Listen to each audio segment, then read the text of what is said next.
अस्सलाम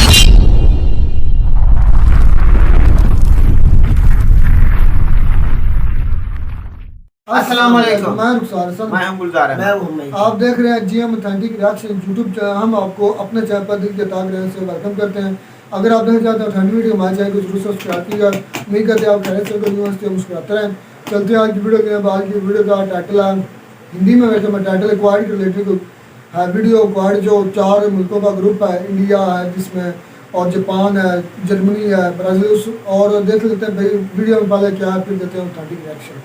जहां एक तरफ नाटो में मचा हुआ है हंगामा और अंतिम समय में भी तुर्की खेल खेलने से बाज नहीं आया, तो वहीं दूसरी तरफ ऑस्ट्रेलिया ने भारत के लिफ्ट के लिए क्यों मना कर दिया है, संकेत दे दिए हैं। जानेंगे क्या है मामला, जियोपॉलिटिक्स में क्या कुछ चल रहा है। आइए जानते हैं इन खबरों को विस्तार से। ऐसा लगता है जैसे ये दुनिया अब तीसरे विश्व युद्ध की तरफ बढ़ रही है। शुरुआत उसकी हो चुकी है और इसकी शुरुआत हुई है हाल ही में हुई नाटो की बैठक से। नाटो में हाल ही की बैठक में बहुत सारे ऐसे देश भी शामिल हुए जो नाटो मेंबर नहीं थे, लेकिन दुनिया का ध्यान, खास तौर पर चीन और रूस का ध्यान इन देशों ने आकर्षित किया। जैसे कि जापान भी नाटो की मीटिंग में शामिल हुआ, जो आकर्षित करने वाला था। इसके अलावा साउथ कोरिया भी शामिल हुआ। पर इस बार अमेरिका को बहुत बड़ी कामयाबी हाथ लगी है, अगर अंतिम समय में अर्दोगन कोई बड़ा खेल न कर दे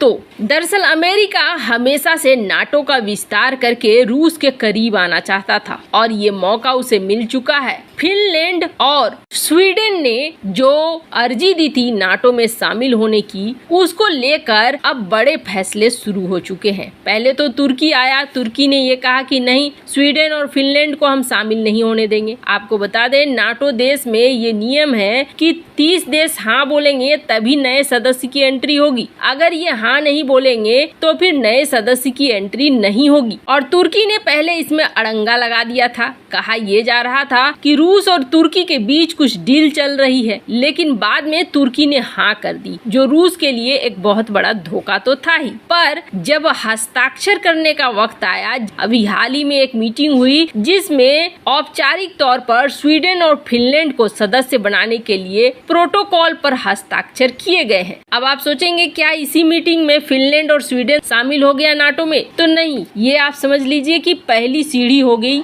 अब यहाँ से सारे देश, जो 30 देश हैं, उन 30 देशों को एक लेटर भेजा जाएगा। उस लेटर पे ये प्रोटोकॉल लगा दिया जाएगा। साथ में ये 30 देश इस पे साइन करेंगे। हर देश साइन करेगा। उसके बाद ही जब फाइनल 30 देशों का साइन हो जाएगा, तब ये समझ में आएगा कि हाँ, फिनलैंड और स्वीडन अब सचमुच शामिल हो गए। हालांकि इस मीटिंग के दौरान नाटो के महासचिव ने कहा कि फिनलैंड, स्वीडन और नाटो के लिए ये एक ऐतिहासिक पल है। बात तो सही है, क्योंकि नाटो काफी पहले से ये चाहता था रूस के करीब पहुंचे, खास तौर पर अमेरिका, और उसकी मंशा पूरी हो रही है। लेकिन जैसे ही ये प्रस्ताव साइन हुआ है, वैसे ही तुर्की की तरफ से अंतिम खेल खेल दिया गया। तुर्की ने ये कह दिया है कि अगर मेरी मांगे नहीं मानी गई तो फिर हमारी संसद इस प्रस्ताव पर ना भी कर सकती है। मतलब अंतिम समय में तुर्की धोखा देने को तैयार है। तुर्की की मांग क्या है? तो दरअसल तुर्की फिर से वही बातें कह रहा है। दोनों देश अवैध कुर्द समूहों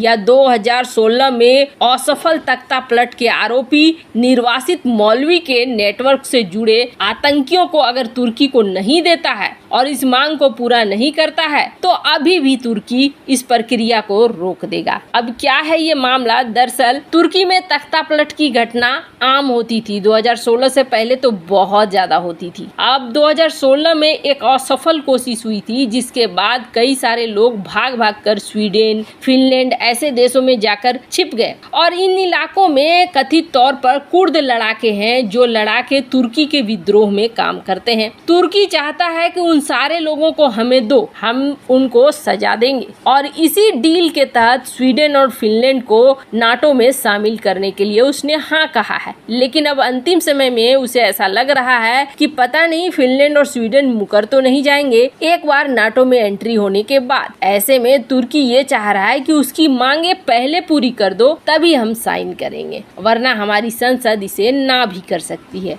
अब देखना होगा कि तुर्की और क्या क्या मांग रखता है अंतिम समय में। स्क्रीन पर आप देख सकते हैं आर्टिकल, तुर्की को अभी कुछ और भी चाहिए। खैर, जहां एक तरफ ये सब कुछ हो रहा है तो वहीं दूसरी तरफ ऑस्ट्रेलिया भारत के लिफ्ट को ना कर सकता है और इसके संकेत दे दिए हैं ऑस्ट्रेलिया ने। दरअसल इस वक्त क्वाड जहां मजबूत हो रहा है, क्वाड में ऑस्ट्रेलिया है, जापान है, भारत है, अमेरिका है, ये देश जहां बहुत अच्छे मजबूती से सामने आ रहे हैं, तो वहीं एक ट्राइलेटरल भी बनने की बात हो रही है, जिसमें ऑस्ट्रेलिया होगा, फ्रांस होगा और भारत होगा। ये रिश्ते मजबूत किए जा रहे हैं दोनों ही देशों के बीच। ऑस्ट्रेलिया में अभी नए प्रधानमंत्री आए हैं। पहले वाले जो प्रधानमंत्री थे उनके साथ भारत की बहुत अच्छी बनती थी, बहुत अच्छे रिश्ते थे, पर अभी जो नए हैं उनसे भी रिश्ते अच्छे ही हैं। आने के बाद तो उन्होंने क्वाड मीटिंग और अब ये ट्राइलेटरल करके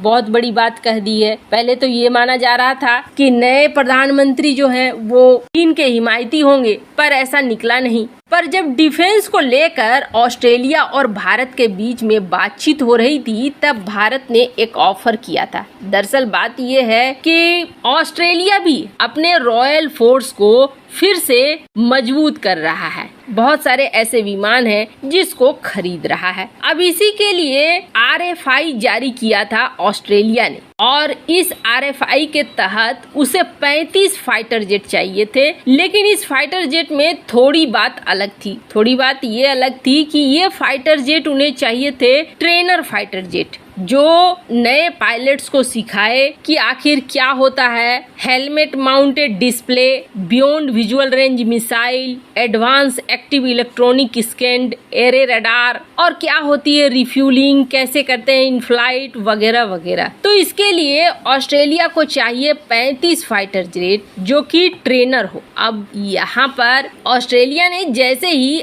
RFI जारी किया, वैसे ही कई देश सामने आ गए। जैसे अमेरिका का बोइंग आ गया, UK का BAE आ गया, इटली का लियोनार्डो आ गया, और इसमें भारत के HAL ने भी और साउथ कोरिया ने भी इसमें हिस्सा ले लिया। जहां ये सारे अपने अपने फाइटर जेट को, जैसे कि T-7A रेड हॉक, उसके बाद M346 trainer, T-50 advance jet trainer, ये ऑफर हो रहे थे, तो भारत ने भी अपने लिफ्ट को ऑफर किया, तेजस लिफ्ट एयरक्राफ्ट, जो कि खास तौर पर बनाया जा रहा है ट्रेनिंग पर्पस के लिए, और 2025 तक ये पूरी तरीके से तैयार भी हो जाएगा। और बड़ी बात ये है कि जब भारत और ऑस्ट्रेलिया के बीच द्विपक्षीय बातचीत हो रहे थे, तब भारत ने इस बात को लेकर थोड़ा दबाव भी बनाया कि तेजस विमान को ऑस्ट्रेलिया खरीदे। पर ऐसा लगता है गवर्नमेंट टू गवर्नमेंट जो ये डील ऑफर हुई है, इस डील पर ऑस्ट्रेलिया हाँ नहीं करेगा, क्योंकि जो ऑस्ट्रेलिया के जो डिप्टी प्राइम मिनिस्टर हैं और जो मिनिस्टर फॉर डिफेंस भी हैं, रिचर्ड मार्लेस, इन्होंने 22 जून को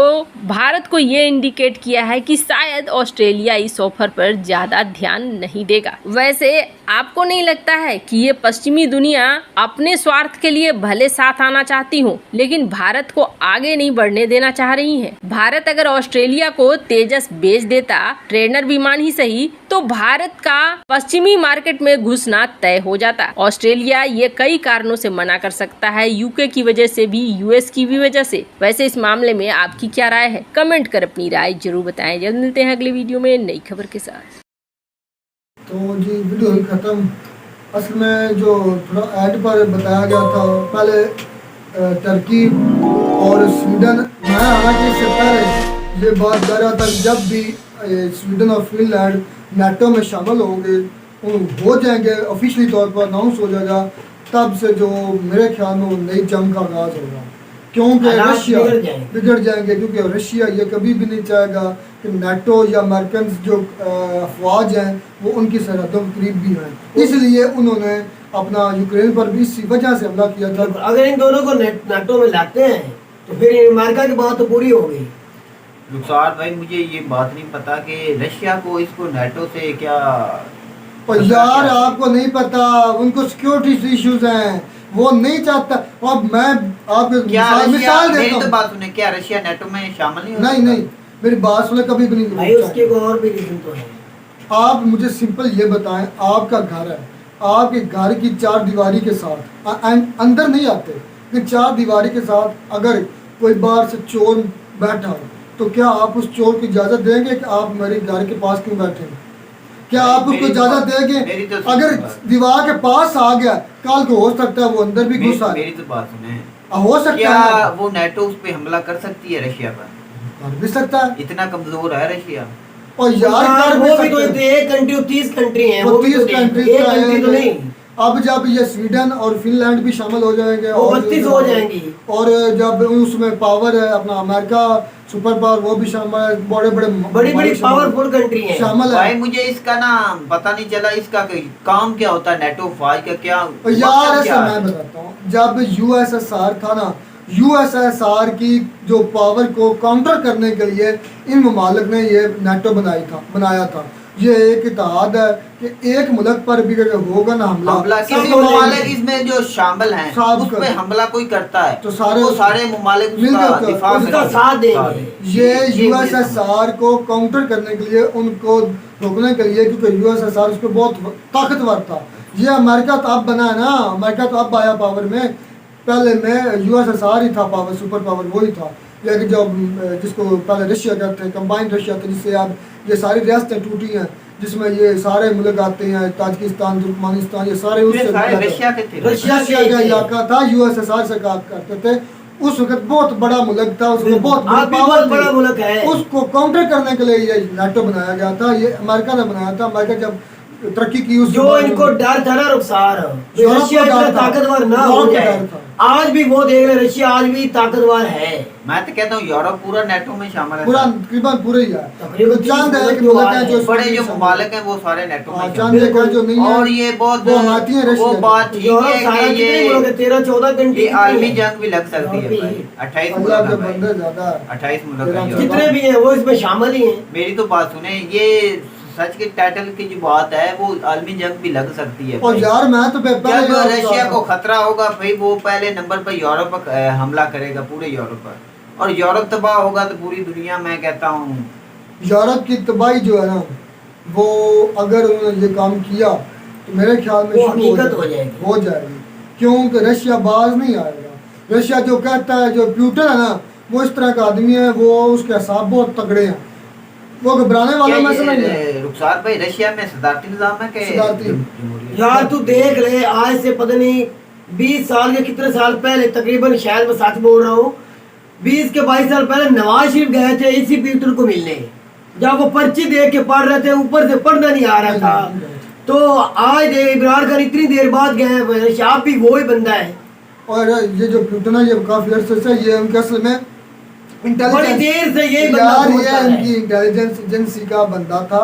इसने बड़ी मतलब जब इनके वो सदर कत्ल हुए थे उसके बाद इसने पावर में आया, उस वक्त ये नायब सदर था।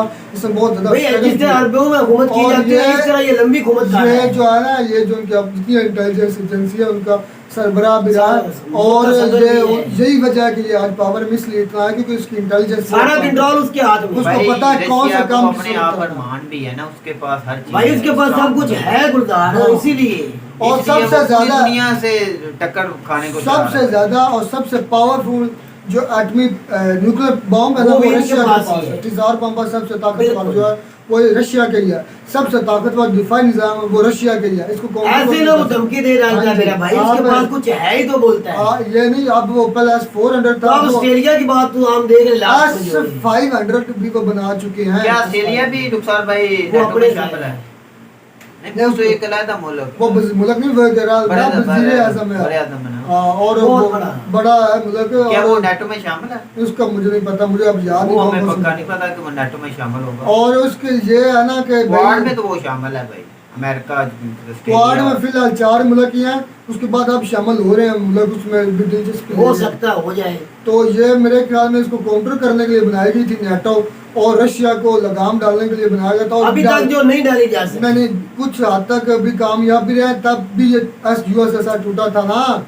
मेरा भाई वो आपकी बात भी बिल्कुल ठीक है, लेकिन रशिया की आप बात में देख लेना, जितनी देर भाई रशिया अमन से मेरी बात तो कर बात रहा है, जो में अपनी बात मनवाता रशिया है। किसी दूसरे मुल्क पर हमला करेगा, जैसे वो अफगानिस्तान पे हमला किया था, इसलिए वो टूटा था। वो अपनी जगह पर रहता, अपने मुल्क के रहता, तो मैं नहीं कहता भाई उनमें भी जिस तरह अमेरिका कर रहा है ना, सर के सब के ऊपर ही अपनी हुक्मरानी जमाता रहता है, इनके अंदर भी यही बात रशिया है। ने जब अफगानिस्तान पे हमला किया था, इस वजह से वो टूटा था। मैं तो ये समझता हूँ जो यूएन है ना, और यूएन के अंडर जो मुल्क हैं ज़्यादातर ये अपना यूएसए की टेरिटरीज ही है, तो और क्या है? क्योंकि उनके हुक्म मानते हैं, पाकिस्तान भी उसकी एक टेरिटरी है। जी हजूर, और पाकिस्तान जी भी हजूर, उनमें से, लेकिन है उनमें से किसी भी। काम का नहीं, लेकिन है तो जी भाई हजूर ही है। छोटे जो ममालिक है वो कुछ कर नहीं सकते बिल्कुल। भाई, जिसकी माशी हालात इतने स्टेबल नहीं है ना, वो वो करते कर पे चलते सकते हैं हैं भाई, वो- करते पे चलते हैं, वो नहीं डूब कर कर मर सकते। सकते हैं, वो मर सकते हैं, यही बस बात यही है। काम है, और कुछ नहीं कर भाई सकते। वो इस चल ही नहीं चलते सकते, अपने पास कुछ है नहीं, वो करते पे चलते हैं। वो अमेरिका की बात तो माननी और पड़ेगी हमको भी डूब कर मारी भाई, जिससे कर्जा आप ले रहे गुलजार, भाई, हमें उसकी तो बात बहुत- तो माननी पड़ेगी, माननी पड़ेगी बिल्कुल भाई। माननी पड़ेगी।